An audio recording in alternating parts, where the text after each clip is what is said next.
करो सदा निशिवासर, कही विधि गुरु पसीजे। गुरु को कभी न भूलो भाई, गुरु हित मरिए जीजे। तो मित्रों, बहुत ही हर्ष का विषय है कि यहाँ पर भक्ति वेदांत ज्ञान सम्मेलन हो रहा है। तो सबसे पहले इस बात पर ही चर्चा हो कि ज्ञान क्या है। बाबा नानक से 800 साल पहले जगत गुरु शंकराचार्य जी महाराज ने एक चरपट वज्र का स्तोत्र लिखा था। उसका 17वां श्लोक, कुरते गंगा सागर गमनम, व्रत परिपालन अथवा दानम, ज्ञान वहीना सर्वमतेन, मुक्ति न भजती जन्म शतेन। हम हिंदू लोगों में कहते हैं ना, सारे तीर्थ बार बार, गंगा सागर एक बार। क्योंकि गंगा सागर का स्नान बड़ा दुर्लभ है, इसलिए हमने गंगा सागर को सबसे ज़्यादा महत्व दिया है। तो जगत गुरु शंकराचार्य जी महाराज यहीं से अपनी बात प्रारंभ करते हैं कि गंगा सागर का स्नान भी कर लो, तब भी ये कोई अंतिम बात नहीं है। कुरते गंगा सागर गमनम, व्रत परिपालन अथवा दानम, कई तरह के अनुष्ठान रखो, व्रत करो, करोड़ों रुपये खर्च कर दो, करोड़ों रुपयों का दान भी कर दो, फिर भी ये कोई अंतिम बात नहीं है। ज्ञान वहीना सर्वमते, के बिना ज्ञान के मुक्ति नहीं होती। सभी तरह के संप्रदाय इस बात पे सहमत हैं कि ज्ञान के बिना मुक्ति नहीं होती। तो ऐसी हालत में ज्ञान क्या है, ज्ञान को जानना बड़ा जरूरी। ज्ञान है कि मैं शरीर नहीं हूँ, ये शरीर मेरा नहीं है। तीसरी बात, ये शरीर मेरे लिए नहीं है। तो 3 बातों का ख्याल रखना। अगर मैं शरीर होता तो मैं चाहता हूँ ये बीमार होता है, मैं चाहता हूँ ये बूढ़ा होता है, ये मेरे वश की बात नहीं है। तो एक तो मैं शरीर नहीं हूँ, दूसरा ये मेरे लिए नहीं है, क्योंकि ये संसार की वस्तु है, जगत की वस्तु है, आकार है। ये आकार तो सभी नाशवान है, संसार की वस्तु है, संसार की सेवा में लगाने के लिए है, इसको संसार में लगाना चाहिए, तो मेरे लिए नहीं है।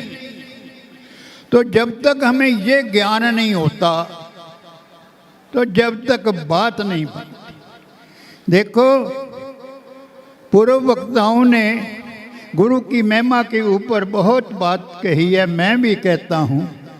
परंतु सोचो, दरअसल हम गुरु का प्रयोग करते हैं, गुरु को यूज करते हैं, नाम गुरु का ले लेते हैं, करते कुछ भी नहीं। तो गीता का 6वां अध्याय प्रभु ने कहा है, आत्म संयम योगो नाम 6वां अध्याय, कि अपनी आत्मा पे कंट्रोल करो, अपनी आत्मा को देखो, जब बात बनेगी, उसके बिना कैसे बात बन जाएगी। अध्याय कहता है कि मनुष्य जो है वो अपना दुश्मन भी आप है और दोस्त भी आप है। जिसने आत्मा को चेत लिया वो दोस्त है अपना, जिसने नहीं चेता तो वो दुश्मन है। तो इसलिए अपने आप को जानना जो है ना, वो that is the crux of the whole problem. In Bible Christ also says like that, know thyself. अपने आप को जानो। तो सबसे पहले तो अपने आप को जानो कि आप क्या हो, उसके बाद कुछ हो सकता है, उसके पहले कुछ नहीं हो सकता। तो प्रभु ने इतना शरीर दिया है 84 लाख योनि को भुगतने के बाद। तो देखो जो चीज़ें हम करते हैं वो तो बाकी योनियों में भी हो सकती हैं, 84 लाख योनियों में हो सकती हैं, परंतु जो इस योनि में हो सकता है वो एक ही काम हो सकता है जिसके लिए ये शरीर मिला है। बड़े भाग मानस तन पावा, सुर दुर्लभ सब ग्रंथन गावा, साधन धाम मोक्ष का द्वारा, पाई न जही परलोक सवारा। भई प्रापत मानुक दे हरिया, गोविंद मिलन की ये तेरी बरिया, अवर काज तेरे किते ना काम, मिल साध संगत भज केवल नाम। अब साधु महात्माओं को मिलना कहा है। भगवान राम ने भी भीलनी को यही उपदेश दिया था कि प्रथम भक्ति संतन कर संगा, द्वितीय रतिमम कथा प्रसंगा, कि संतों को मिलो। आप गंगा स्नान करते हो, कुंभ में भी जाते हो, तो उसका क्या मीनिंग है? किसी बहाने आपका मेल संतों से होगा, संत आपको ज्ञान देंगे, संत आपको रास्ता बता देंगे और आप सही जगह पहुंच जाएगा। बीच में बात तो यही है। और संतों को मिलने का क्या, शारीरिक रूप से तो संतों का शरीर भी वैसा है, हमारा शरीर भी वैसा है, वो तो कोई खास बात नहीं है। संतों को मिलने का अर्थ है कि उस तत्व को समझना, असली बात को समझना। ये जो मनुष्य शरीर है ना, 84 लाख योनि जो है, आप ज़्यादा लोग अरिथमेटिकली थिंकिंग करते हो, वो समझाता हूँ कि 84 लाख योनि को भुगतने में लगभग 3 करोड़ साल लग जाते। तो 3 करोड़ साल के बाद हमें ये मनुष्य जन्म मिला है। अगर हमारे कर्म अच्छे नहीं तो फिर 3 करोड़ समझो लग जाएगा, 3 करोड़ साल और लग जाएगा, फिर भी भटकते रहेंगे। जैसे किसी संत ने कहा ना कि अयोध्या में एक दरवाज़ा था, एक महल था, उसके 100 दरवाजे थे, सभी बंद थे, एक खुला था और अंधा बीच में से घूम रहा था। वो सही दरवाज़ा उसको मिल नहीं रहा था। जब आ जाता तो उसको पता नहीं, he was feeling itching on his head, उसको खुरक आ जाती थी, वो भी निकल जाता था। खुरक क्या है? ये विषय वासना, ये खुरक ही है, और क्या है? विषय जो है ना, विष की खान है, चिंता चित्त को खाए, भजन उस भगवान का तेरे हक में जाए। तो कहने का भाव मेरा क्या है, ये जन्म मिला बड़ी मुश्किल मिला है। अच्छा, एक बात मैं और भी जरूर कहना चाहूँगा। तहत की बात चल रही है आजकल, उसके ऊपर भी 1-2 शब्द मैं जरूर कहना पसंद करूँगा। जॉर्ज बर्नार्ड शॉ ने कहा, if kings and queens are ready to talk to you, would you like to talk with petty clerks? राजा महाराजा आपसे बात करने को राजी हैं, तो क्या आप साधारण क्लर्कों से, चपरासियों से बात करोगे उस वक्त? राजा महाराजा कौन है यहाँ पर? स्वामी स्वरूपानंद जी महाराज, निजात्मानंद जी महाराज और भगवान सार शब्दानंद जी महाराज। देखो, बहुत बड़ी बात है। आप लोग सिर्फ स्वामी जी महाराज धर्मानंद जी के साथ नहीं जुड़े, आप भगवान सार शब्दानंद जी के साथ भी जुड़े हो, निजात्मानंद के साथ भी जुड़े हो और भगवान स्वरूपानंद के साथ भी जुड़े हो। कैसे जुड़े हो? अवेलेबल हैं, उनकी रचनाएं पढ़ो, उनका साहित्य पढ़ो, तो आपको लगेगा कि वो आपको उपदेश दे रहे हैं। मैं तो जब पढ़ता हूँ तो मेरे को तो ऐसा ही लगता है, हम उस काल में नहीं है, तो परंतु ये साहित्य तो जोड़ देता है। ये हमें, it switches us to that period उस कालखंड में हम पहुंच जाते हैं। तो देखो साहित्य पढ़ना बड़ा जरूरी है, वो खासकर अपने गुरुओं का। इतना लिटरेचर इतने सस्ते भाव में, कौड़ियों के मूल में हीरे मिल रहे हैं, तो और क्या चाहिए। तो इसलिए देखो साहित्य पढ़ोगे उससे फिर ज्ञान होगा, फिर आपको पता लगेगा रास्ता आपका कौन सा है। फिर आप अंधेरे में नहीं टटोलोगे। You won't grapple in the dark, you will get the light. प्रकाश, प्रकाश ही ज्ञान है। अंतिम बात देखो, आंखें हैं, सूरज है, बिजली है, प्रकाश पड़ता है। अब सभी जगह प्रकाश पड़ रहा है, आप दिखाई दे रहे हैं। हम आपको तो देखना शुरू कर देते हैं, जिस प्रकाश की वजह से आप दिखाई देते हो वो देखते ही नहीं, वो प्रभु का प्रकाश है, उसे देखना शुरू करो। तो इन्हीं शब्दों के साथ वाणी को विराम देते हुए गुरु चरणन में चित्त लगाओ, गुरु कहे सो कीजिए, गुरु नाम हरदम ही जपिए, गुरु रस पल पल पीजिए, गुरु यश गाइए, गुरु यश सुनिए, गुरु हित काज करीजिए, कभी ना भूलो अपने गुरु को, गुरु हित मरिए जीजिए। हरिओम तत्सत।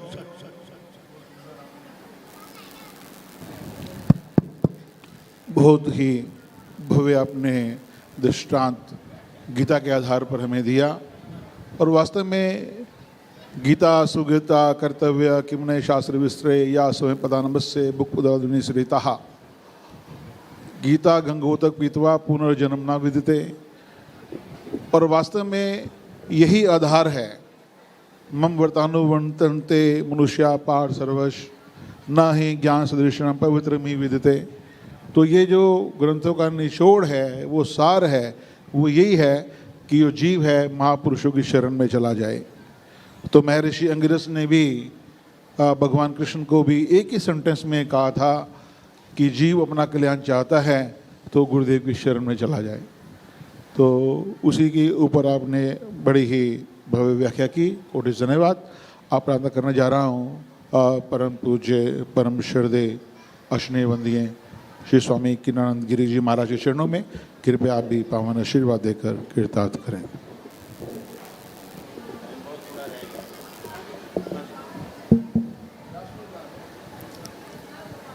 हरि ओम। गुरुर्ब्रह्मा गुरुर्विष्णु गुरुर्देवो महेश्वरा, गुरुर्साक्षात् परम ब्रह्म तस्मै श्री गुरुवे नमः। अज्ञानतिम्रानन्दस्य ज्ञानाञ्जनशलाकया चक्षुरुन्मीलितं तस्मै श्रीगुरुवे नमः। करारविन्देन पदारविन्दं मुखारविन्दे विनिवेशन्तं वट्सपत्रे पुटैष्यानं बालमुकुन्दं शिरसा नमामि। वसुदेवसुतं देवं कंसचाणूरमर्दनं देवकी परमानन्दं कृष्णं वन्दे जगद्गुरुं। बोलो सच्चिदानंद भगवान की। वे इतनी ज़ोर से बोलोगे तो मेरे को बोलने का क्या ज़रूरत रहेगी। आप बहुत ज़ोर से बोलते हो, इतनी ज़ोर से नहीं बोलना चाहिए, क्योंकि यहाँ जो कुछ हो रहा है कोई अच्छा कार्य थोड़ा हो रहा है जो हम शोर मचाएं। कोई शादी विवाह हो तो हम नाचें ज़ोर ज़ोर से डीजे लगाकर, यहाँ पर तो जय भी गले में रह जाती है। बोल सच्चिदानंद भगवान की, नंगली निवासी भगवान की, परमहंस दयाल जी महाराज की, निजातम भगवान की, सार प्रभु की। समय जितना दिया गया है उसमें एक छोटी सी बात कहनी है। इस मंच का संचालन जिन हाथों में है वो बहुत ही समझदारी से काम लेते हैं, और मंच के परम अध्यक्ष धर्मानंद जी महाराज हमेशा अपना अंकुश हाथ में रखते हैं। और बड़ी खुशी की बात है, क्योंकि डिसिप्लिन की ज़रूरत हर जगह पर होती है। हर किसी पर अगर अंकुश नहीं होगा तो सारा मामला गड़बड़ा जाएगा। अभी अभी महाराज जी ने बहुत सुंदर शब्दों में ज्ञान और धर्म की व्याख्या कर दी, लेकिन हमने तो एक ही बात जानी। बहुत सुंदर शब्दों में कहा गया कि ज्ञान अंजन गुरु दिया, अज्ञान अंधेर विनाश, गुरु कृपा ते संत बेटिया, नानक मन प्रकाश। अगर इस छोटी से शब्दों को ही अपने हृदय में विचार लें तो हमारी समझ में सब कुछ आ जाएगा। गुरुजी समझाते नहीं हैं, मुंह से बोलकर बताते नहीं हैं, बल्कि आंखों में अंजन लगा देते हैं, सब कुछ अपने आप ही नजर आने लगता है। ऐसे समर्थ गुरु के होते हुए हमें अगर अंजन लगाना ना आया तो फिर जिस तरह कहते उन्होंने सुरमा पाण का की फायदा जिन्हों अख मटकानी ना आवे। गुरु से ज्ञान लेकर भी अगर हम ज्ञान की लंबी चौड़ी व्याख्याओं में पड़ जाएंगे तो मेरी समझ में तो यही आता है कि हम ज्ञान में इस तरह उलझ जाएंगे जैसे मकड़ी अपने जाले में उलझ जाती है, क्योंकि ज्ञान की शाखाएं बहुत बना दी गई। सही मायनों में जो ज्ञान था वो तो इतना ही था ना कि अपने आप को जान ले, प्रभु को जान लेगा। और सारा जीवन में हमने अपने आप को जाना ही नहीं, संसार को जानने का प्रयास करते रहे। और संसार को जानने के लिए हमने बहुत से पदार्थों को एकत्र कर लिया, बहुत सी विद्याओं को प्राप्त कर लिया, जबकि विद्या विनाशाय दुष्ट हृदय विनश्यति। ये मैं नहीं बोलता, ये वेदों में आया। जब ज्यादा विद्या का प्रसार होने लगता है तो आदमी के विनाश के दरवाजे खुल जाते हैं, फिर वो जगह जगह भटकना शुरू कर देता है। अपने अंदर की निम्रता समाप्त हो जाती है और अपने ज्ञानी होने का अहम सामने खड़ा हो जाता है, और अपने अहम के कारण फिर इस संसार में आकर गिर जाता है। इतना सा तो चक्कर है सारा। जिसने अपने अहम को तुच्छ करके जाना, हालांकि संसार के व्यवहार में मैं के बगैर तो किसी का गुजारा चलता ही नहीं, व्यवहार में। इसीलिए शास्त्र ने दो तरह का मीमांसा लिखा, तत्व मीमांसा और आचार मीमांसा। आचार मीमांसा में मैं करते रहो, कोई अंतर नहीं, लेकिन अगर तत्व के बारे में कहते हो कि मैं तत्व को जान गया तो समझ लो आपने अपना सारा किया कराया उसका नाश कर लिया। तत्व को जानने की ज़रूरत नहीं होती, ये गूंगे की मठियाई होती है। गूंगे को गुड़ दे दो और पूछो को कैसा है, वो कभी नहीं बता पाएगा। लेकिन या गुरु की शरण में जाओ तो वो गुड़ में कैसे मीठा है, इसमें मीठा कहाँ से आया, ऐसा अंजन लगा देते हैं कि अपने आप को बोध होने लगता है, अरे मेरे पास तो इतना पदार्थ है, इतनी बड़ी चीज़ है मेरे पास, तो मुझे छोटी छोटी चीज़ों से क्या लेना है। अपने जीवन को गुरु चरणों में समर्पित कर देना। कभी किसी ने सोचा हम लोग गुरु में समर्पित नहीं करते, ये सत्य है। गुरु से तो शर्तों से प्रेम किया जाता है, शर्तों से गुरु को मनाया जाता है। मेरे बेटे की शादी हो जाए तो मैं दरबार में आऊँ, मेरा बेटा पास हो जाए तो मैं दरबार में आऊँ, मैं निरोगी हो जाऊँ तो मैं दरबार में आऊँ। ऐसे शर्तों से गुरु की प्राप्ति नहीं होती। गुरु के आगे हम गलियों में भटक रहे हैं, सही मानो। गुरु दरबार में आकर भी हमारा मन हमें गलियों में लिए फिर रहा है। एक बात अच्छी तरह से समझ लो, you knock the door, he open it.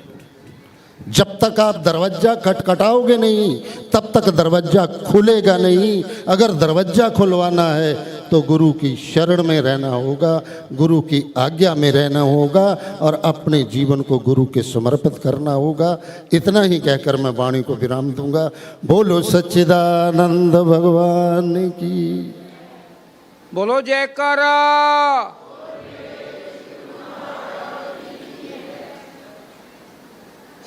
सबसे पहले तो मैं आप सब संगत को आज ध्वजारोहण हुआ उसकी बधाई देता हूँ कि हमने अद्वैत मत का जो ध्वज है सभी ने जिम्मेदारी लेनी है कि दूर दूर तक फहराना इसको।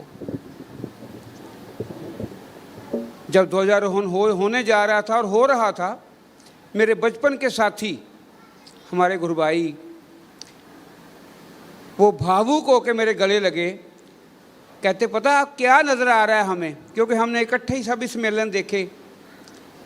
कहते जो ध्वजारोहण करने जा रहे हैं ना स्वामी जी, ये हमारे सार भगवान हैं, उनके हाथों से ध्वजारोहण हो रही है।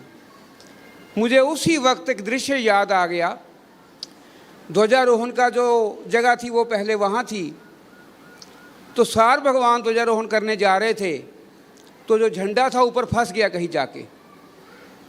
तो हमारे स्वामी जी महाराज बिना किसी सहारे के पाइप के ऊपर चढ़ गए और पता नहीं हमारे सार भगवान को क्या नज़र आया, उन्होंने खुद इतने जयकारे लगाए कि जो मैं देखने जा रहा था वो सब संगत ने देखा। वो झंडा बिल्कुल सही करके स्वामी जी आ गए। बोलो जयकारा। तो आज उस ध्वजा की बागडोर इनके हाथों में है। और मैं आपको एक बात, रहस्य की बात बताऊं कि सभी हम अखबारें पढ़ते हैं, मोबाइल पर खबरें देखते हैं कि दुनिया का फलां अमीर वो है नंबर 1 पे आ गया है, फलां अमीर नंबर 1 पे आ गया है। हमारे हिंदुस्तान में कितने हैं जो नंबर 1 पे आ गए हैं। लेकिन मैं आपको एक बात बताऊं कि सबसे दौलतमंद ये बैठे हुए हैं। उन दौलतमंदों को देखो, क्या कभी अपनी दौलत लुटाते हैं कभी आके? ये दौलत लुटाने के लिए यहाँ पे आए हैं और हमारी झोलियाँ भरने के लिए आए हैं। और हम निकम्मे हैं, हमारी झोली छोटी है, हम झोली को खोलते ही नहीं हैं। ये सबसे बड़े दौलतमंद हैं। बोलो जयकारा। सत्संग हो रहा है। और कल होलिका दहन भी हुआ, कईयों ने आज करना है। तो उस होली में हमने अपने अहंकार का दहन करना है, अपनी इच्छाओं का दहन करना है, तभी जाके बात बनेगी। और उसके बाद हमारे स्वामी जी महाराज, वसंत भी आई, वसंत मनाई भी गई। वसंत ऋतु और वसंत और संत में क्या समानता है? वसंत आती है तो प्रकृति सुधरती है और संत आते हैं तो संस्कृति सुधरती है। हमारी संस्कृति इस वक्त दूषित हो रही है, तो उसको सुधारने के लिए ये हम पर उपराला करते हैं कि सुधर जाओ, सियाणे बन जाओ, इधर आ जाओ, साथ जुड़ जाओ कि कोई कुछ नहीं होगा आपको। तो अब मैं उनके चरणों में निवेदन करने जा रहा हूँ। और मैं तो हमेशा उनसे यही कहता हूँ कि जो उनकी हमने शुरू से देखते आ रहे हैं उनको, कि उम्र हो जवानी की, दिमाग हो बुढ़ापे का। उम्र हो जवानी की, दिमाग हो बुढ़ापे का, और उम्र हो बुढ़ापे की, फिर दिमाग हो जवानी का, फिर जीने का मज़ा कुछ हो रहा है। इनसे हमें शिक्षा लेनी चाहिए, इनकी बातों पर अमल करना चाहिए। फिर बात आती है साहित्य की। इस वक्त हमारा जो साहित्य है वो ख़राब हो रहा है, क्योंकि सिवाय मोबाइल के हम और कोई साहित्य पढ़ के राज़ी नहीं हैं। और हमारे धर्म विवेक जी ने इतनी सुंदर बात कही कि कोई भी साहित्य पढ़ें तो ये समझें कि जिसने अपना तजर्बा सारा इस किताब में लगा दिया, वो मेरे साथ बैठ के चाय पी रहा है, हम खाना खा रहा है, उसकी मैं सारा जो उसका तजर्बा है वो ग्रहण कर रहा हूँ।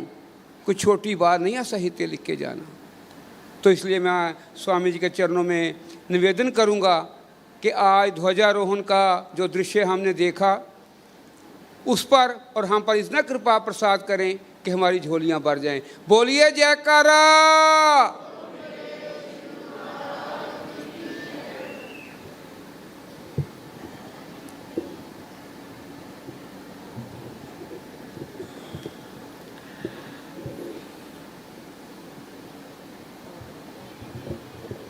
ठीक है, ठीक है।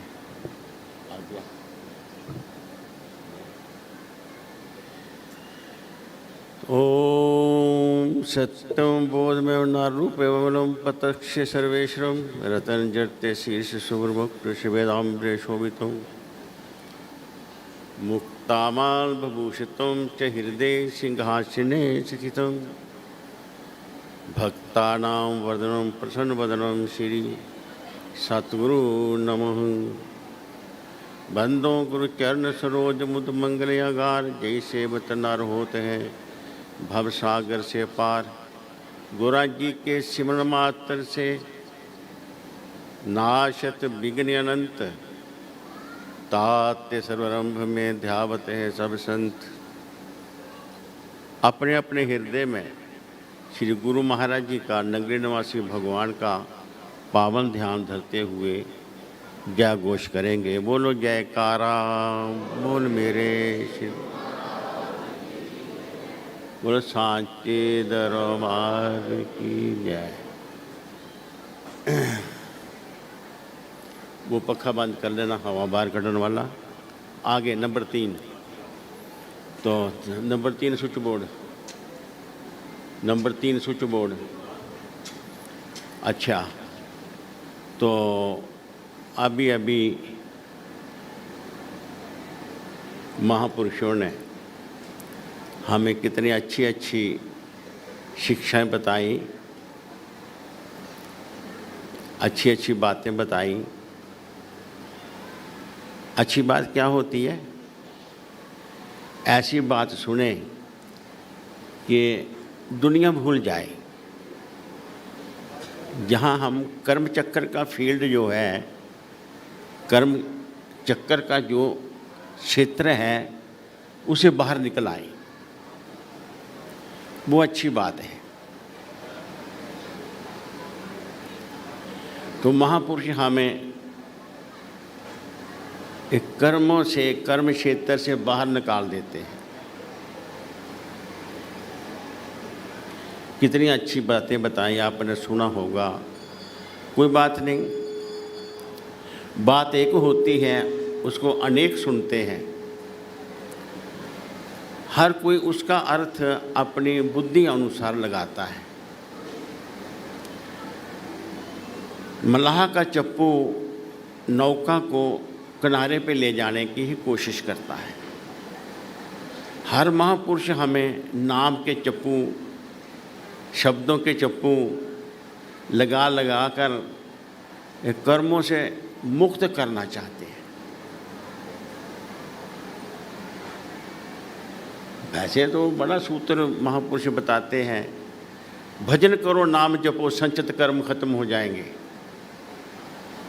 अब भजन पर बैठते हो ना, तो मन में बहुत सारे ख्याल उभर के आते हैं, और वो ख्याल, वो टारगेट जो सतगुरु ने बताया है, उससे हम भटकते रहते हैं।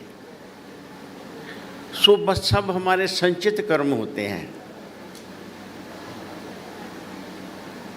पैसा तो तुम्हारा बैंक में है, पर तुम्हारे घर एक कागज है, उस पर लिखा हुआ है, वहाँ क्या है। संचित कर्म जहाँ मर्जी होंगे, दिमाग में है। वो पासबुक बैंक वाली दिमाग है तुम्हारा। ऐसे संचित कर्म, और वहीं पर हम भजन करते हैं, श्वास श्वास सिमरो गोविंद।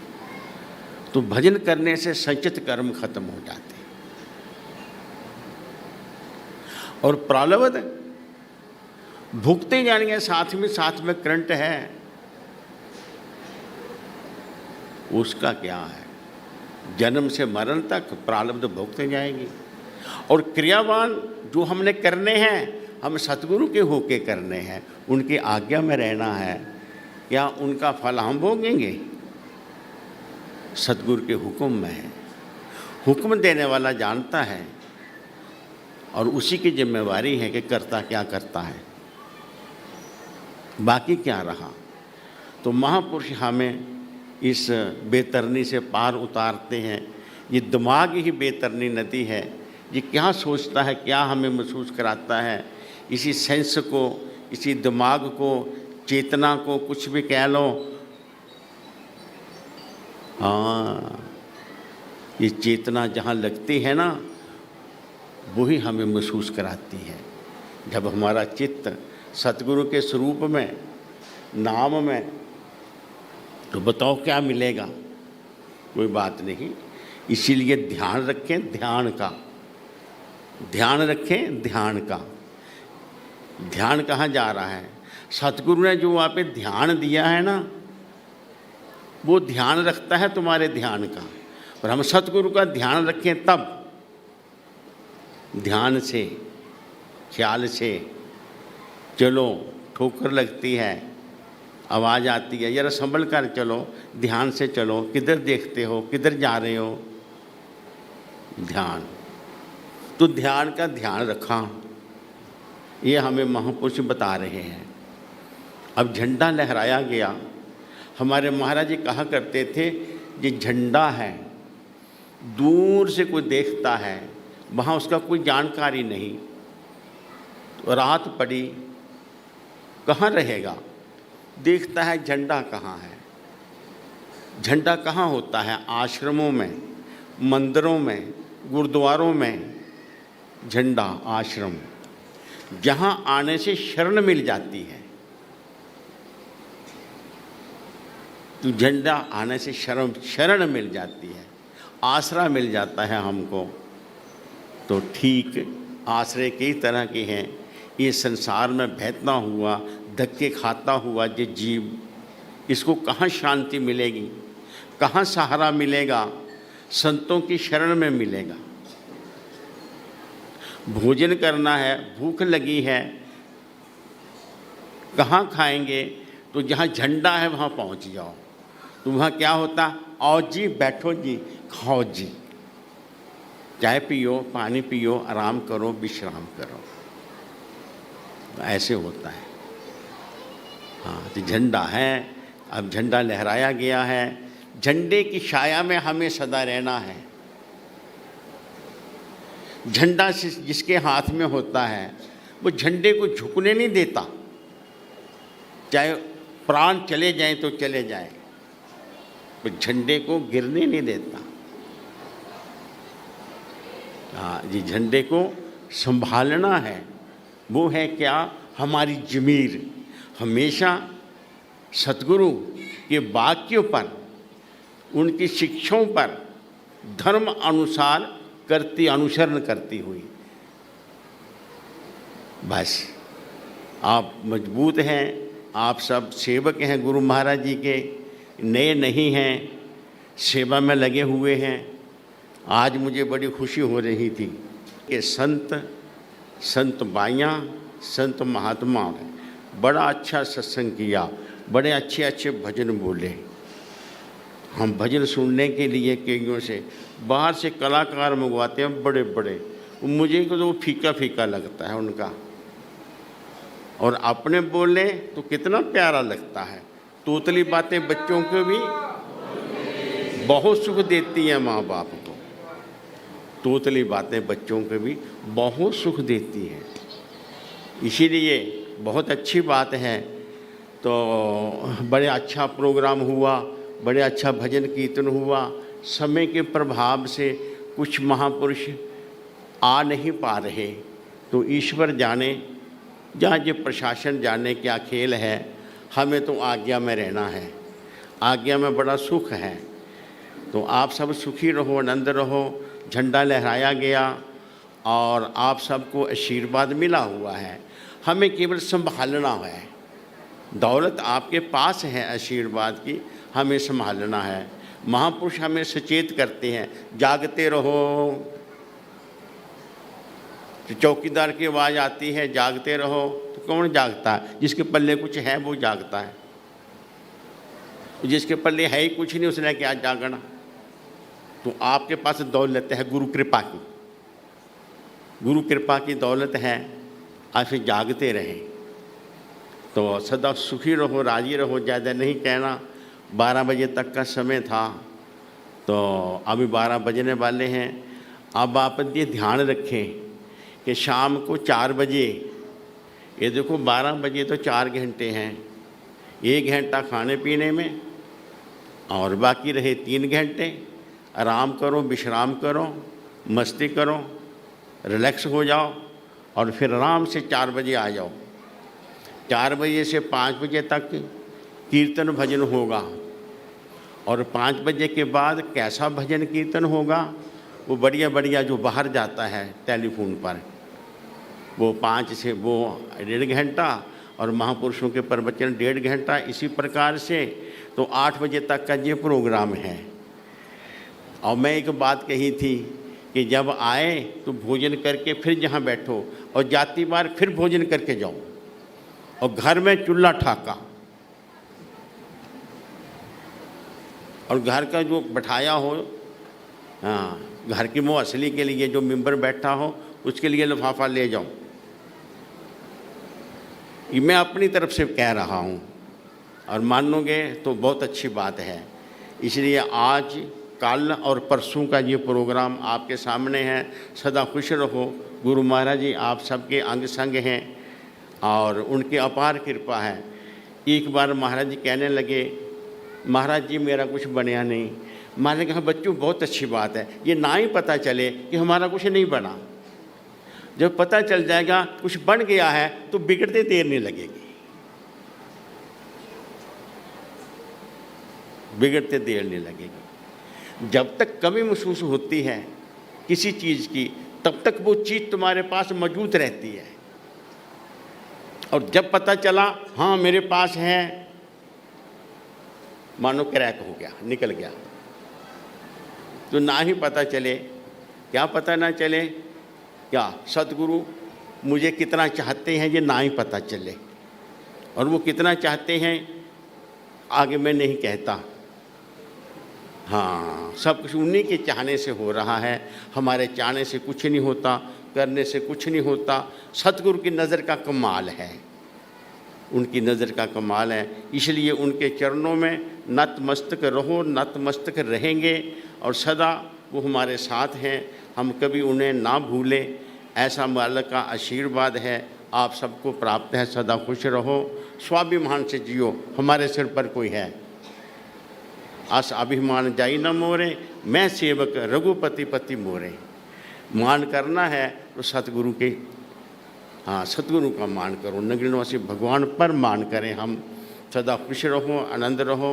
मैं विराम लेता हूँ और महापुरुषों का बहुत बहुत शुक्रिया, बहुत बहुत प्यार है महापुरुषों का, आए हैं, बराजे हैं और इसी प्रकार आशीर्वाद देते रहें और दे रहे हैं।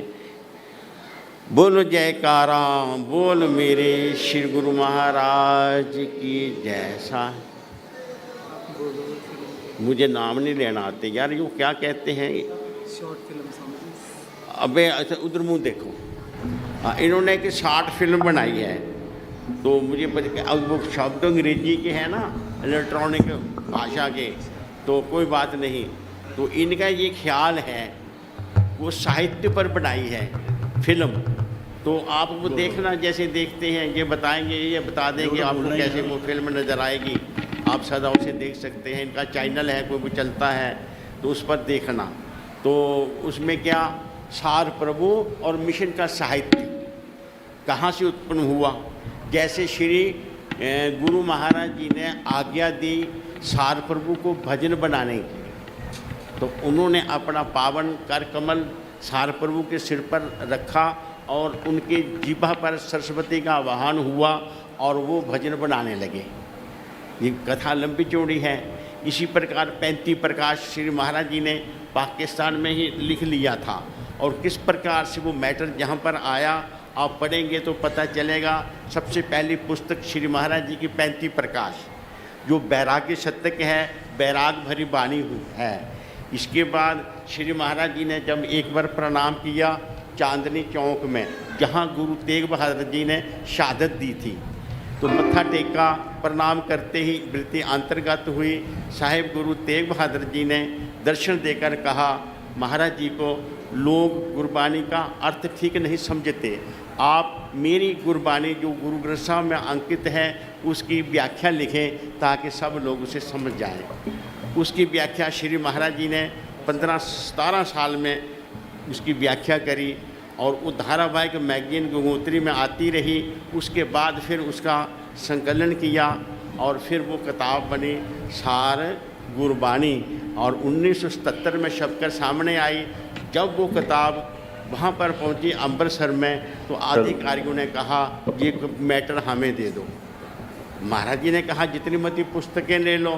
खैर उन्होंने जो कहा होगा आप जानते हैं कि ये हमारे नाम पर छपे। तो उन्होंने कहा मैं कृपा को बेचता नहीं हूँ, मैं ये मालिक की कृपा है, मैं इसे दे दिए, ये सब कुछ आपका ही है, मैं भी आपका हूँ, गुरु महाराज के हुक्म से हुआ है। तो वो सार गुरु की किताब लिखी। इसी प्रकार जितना भी साहित्य आपके सामने है सब सार प्रभु और स्वामी श्री गुरुशरणानंद जी का भरपेट सारी उम्र जो उन्होंने परिश्रम किया है, मेहनत किया है वो है। और लेकिन वो अपनी उम्र में छुपा नहीं सके, इसको छाप नहीं सके। और बाद में उन किताबों का संकलन सार शब्द मिशन के बच्चों ने अच्छी तरीके से, पढ़े लिखे बच्चों ने जो ज्ञान रखते हैं, अक्षरित ज्ञान रखते हैं, उन्होंने इसका संपादन किया। और कितनी किताबें आपके सामने आई हैं, आप पढ़ रहे हैं। तो कहने का मतलब वो लिखी फिल्म बनाई, आप देख लेना कि इस प्रकार से हमारे हृदय में जागृत आए, उत्साह जागे कि हम पढ़ें उस साहित्य को। साहित्य को पढ़ने वाले का मन उसके कंट्रोल में रहेगा, याद रखो। साहित्य जरूर पढ़ें, 2-2.5 घंटे भजन पर बैठें और फिर आरती पूजा करें, फिर अपने ग्रंथ पढ़ें, साहित्य पढ़ें।